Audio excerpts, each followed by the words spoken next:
দর্শক আমন্ত্রণ জানাচ্ছি আজকের সংবাদে। শুরুতেই থাকবে সংবাদ শিরোনাম, পরে থাকবে বিস্তারিত। ইসলামী ব্যাংকের প্রধান কার্যালয়ে হামলা, 5 কর্মকর্তা গুলিবিদ্ধ। পুলিশ সদস্যদের 4 দিনের আলটিমেটাম। বৃহস্পতিবার থেকে চলবে ট্রেন, কাল থেকে টিকিট বিক্রি। সচিবালয়ের ভেতরে পদোন্নতি বঞ্চিত, বাইরে চাকরিচ্যুতদের বিক্ষোভ। বাংলাদেশ ব্যাংকের গভর্নরের দায়িত্বে নুরুন নাহার। দর্শক শুনছিলেন সংবাদ শিরোনাম, এখন জানাবো বিস্তারিত। ইসলামী প্রধান কার্যালয়ে হামলা, 5 কর্মকর্তা গুলিবিদ্ধ। ইসলামী ব্যাংকের প্রধান কার্যালয়ে গোলাগুলির ঘটনা ঘটেছে। এস আলম গ্রুপের শতাধিক বহিরাগত জোর করে ব্যাংকে প্রবেশের চেষ্টা করলে তাদের বাধা দেওয়া হয়। এ সময় কর্মকর্তাদের উপর এলোপাতাড়ি গুলি চালায় দুর্বৃত্তরা। আজ রবিবার সকাল 10:15টার দিকে ইসলামী ব্যাংক টাওয়ারের সামনে অবস্থিত নেন কর্মকর্তারা। ইসলামী ব্যাংকের একাধিক কর্মকর্তা জানান, তারা জামানতবিহীন অনিয়ম করে লোন কেলেঙ্কারির প্রতিবাদ জানিয়ে বিক্ষোভ শুরু করেন। এ সময় আকস্মিকভাবে এস আলম গ্রুপের হয়ে কাজ করা কয়েকজন কর্মকর্তা প্রায় শতাধিক লোক অস্ত্র নিয়ে প্রবেশের চেষ্টা করেন। তাদের প্রবেশে বাধা দিলে বহিরাগতরা অস্ত্র বের করে এলোপাতাড়ি গুলি করেন। এ সময় 3 কর্মকর্তা গুলিবিদ্ধ হন। 5 কর্মকর্তা আহত হয়েছেন, যাদের মধ্যে 3 জন গুরুতর। পরে উপস্থিত কর্মকর্তারা পাল্টা ধাওয়া দিলে তারা পালিয়ে যায়। এ সময় ইসলামী ব্যাংকের গোডাউন গার্ড ডিজি শফিউল্লাহ সর্দার, অফিসার মামুন, আব্দুর রহমান ও বাকিবিল্লাহ সহ 5 কর্মকর্তা গুলিবিদ্ধ হন। এর আগে বৃহস্পতিবার ইসলামী ব্যাংক থেকে পদত্যাগ করেন কায়সার আলী। তিনি ব্যাংকটির অতিরিক্ত ব্যবস্থাপনা পরিচালক ছিলেন। বুধবার ব্যাংকের কর্মকর্তার সামনে সাদা কাগজে পদত্যাগ করে ব্যবস্থাপনা পরিচালকের কাছে জমা দেন কায়সার আলী। পুলিশ সদস্যদের 4 দিনের আলটিমেটাম। পুলিশের যেসব সদস্য এখনও কর্মস্থলে ফেরেননি তাদের আগামী বৃহস্পতিবারের মধ্যে কর্মস্থলে ফিরতে বলা হয়েছে। রোববার অন্তর্বর্তীকালীন সরকারের স্বরাষ্ট্র মন্ত্রণালয়ের দায়িত্বপ্রাপ্ত উপদেষ্টা ব্রিগেডিয়ার জেনারেল অবসরপ্রাপ্ত এম শাখাওয়াত হোসেন সচিবালয়ে সাংবাদিকদের এক প্রশ্নের উত্তরে এ তথ্য জানান। তিনি বলেন, দেশে পুলিশ ফিরে না এলে কি অবস্থা হতে পারে তা আপনারা জানেন। একটু আগে ব্যাংকের মধ্যে মারামারি দেখলাম, মনে হচ্ছে যার মতো যা পারে দখল করতে করেছে। আমি প্রথমে বলতে চাই, যারা এখনো কর্মস্থলে ফেরেননি তাদের ফেরার সর্বশেষ তারিখ হচ্ছে বৃহস্পতিবার। এম শাখাওয়াত হোসেন বলেন, বৃহস্পতিবার মধ্যে যোগদান না করলে আমরা ধরে নেব আপনারা চাকরি করতে ইচ্ছুক নন। এ সময় পুলিশের আইজিপি, র্যাবের ডিজি এবং ডিএমপি কমিশনার সঙ্গে আলোচনা করেছি। বৃহস্পতিবার মধ্যে যে যার স্থানে চলে যাবেন। তিনি বলেন, বৃহস্পতিবার থেকে আপনারা ডিউটিতে থাকবেন, কারো গায়ে অহেতুক কেউ হাত দিবেন না। বিচারের প্রক্রিয়া করব আমরা, কিন্তু বিচার বিভাগ তাদের বিচার করবে। বড় বা ছোট যারা দোষী হবেন তাদের পানিশমেন্ট দেওয়া হবে। কাউকে ঢালাওভাবে দোষারোপ করা যাবে না। জনগণের উদ্দেশ্যে স্বরাষ্ট্র মন্ত্রণালয়ের উপদেষ্টা বলেন, আপনারা পুলিশের গায়ে হাত উঠাবেন না, আপনারা নিজেরাই সাপার করছেন। রাতে আমার কাছে বিভিন্ন জায়গায় ডাকাতি হচ্ছে বলে ফোন আসে। আমি বলি, আল্লাহ আল্লাহ করো, ডাকাতি হলে পুলিশ না থাকলে কি করবে? তিনি আরো বলেন, পুলিশের আহতদের আমি এইমাত্র দেখে এসেছি। আমাদের যতদূর করা দরকার তা আমরা করব। আপনারা বৃহস্পতিবার মধ্যে জয়েন করেন, এটা আমি প্রথম প্রায়োরিটি। একটু আগে দেখলাম আনসারের একটি অংশ রাস্তা বন্ধ করে রেখেছে। তাদের কিন্তু দাবি দেওয়া আছে, সবার দাবি দেওয়া আছে, আমরাও দাবি দেওয়া আছে। আমার দাবিও দেওয়া হচ্ছে, আপনারা ফিরে যান। আমি স্বরাষ্ট্র উপদেষ্টা হিসাবে যতটুকু করা দরকার ইমিডিয়েটলি করব। আমি কোনো রাজনৈতিক লোক না, আমি যা বলবো তাই করব।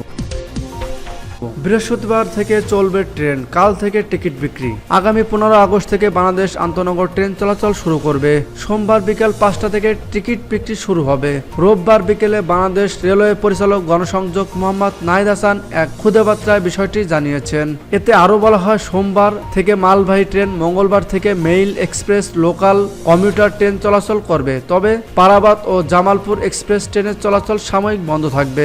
ছাত্র জনতার গণ অভ্যুত্থানে গত 5 আগস্ট পতন হয়েছে শেখ হাসিনার 15.5 বছরের কর্তৃত্ববাদী শাসনের। শিক্ষার্থীদের আন্দোলনের কারণে গত 18 জুলাই বন্ধ হয়ে যায় ট্রেন চলাচল। সচিবালয়ের ভেতরে পদোন্নতি বঞ্চিত, বাইরে চাকরিচ্যুতদের বিক্ষোভ। অন্তর্বর্তীকালীন সরকারের উপদেষ্টারা শপথ নেওয়ার পর প্রথম কর্মদিবসে প্রশাসনের প্রাণকেন্দ্র সচিবালয়ের ভেতরে বাইরে বিক্ষোভ করেছে আওয়ামী লীগ সরকার আমলে পুলিশ ও প্রশাসনের নানাভাবে ক্ষতিগ্রস্ত ব্যক্তিরা। তাদের মধ্যে কেউ আছেন চাকরিচ্যুত, কেউ পদবঞ্চিত, আর একদল পিএসসির সুপারিশ পেয়েও চাকরি না পাওয়া। গতকাল রোববার সচিবালয়ের বাইরে রাস্তা বন্ধ করে বিক্ষোভ করেন আওয়ামী লীগ সরকারের সময় চাকরিচ্যুত পুলিশের কনস্টেবল থেকে পরিদর্শক পদের ব্যক্তিরা।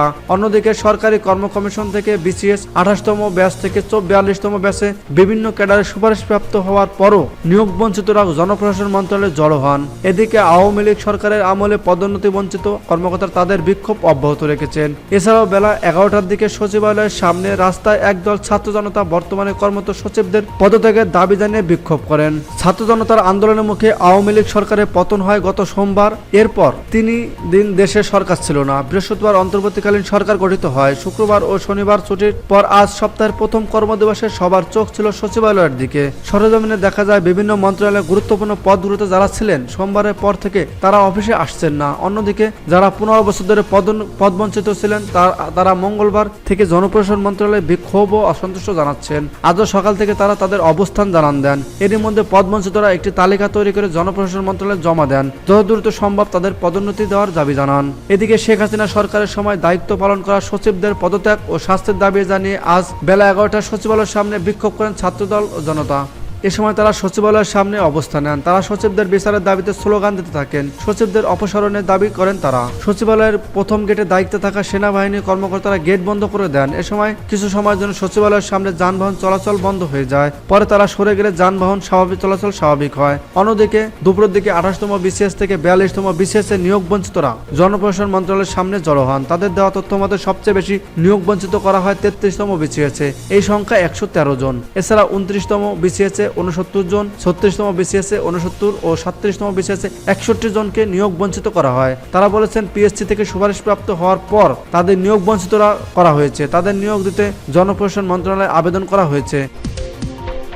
গভর্নরের দায়িত্ব নুরুন নাহার। বাংলাদেশ ব্যাংকের গভর্নর আব্দুর রউফ তালুকদার পদত্যাগ করায় ডেপুটি গভর্নর নুরুন নাহারকে গভর্নর হিসাবে দায়িত্ব পালনের নির্দেশ দেওয়া হয়েছে।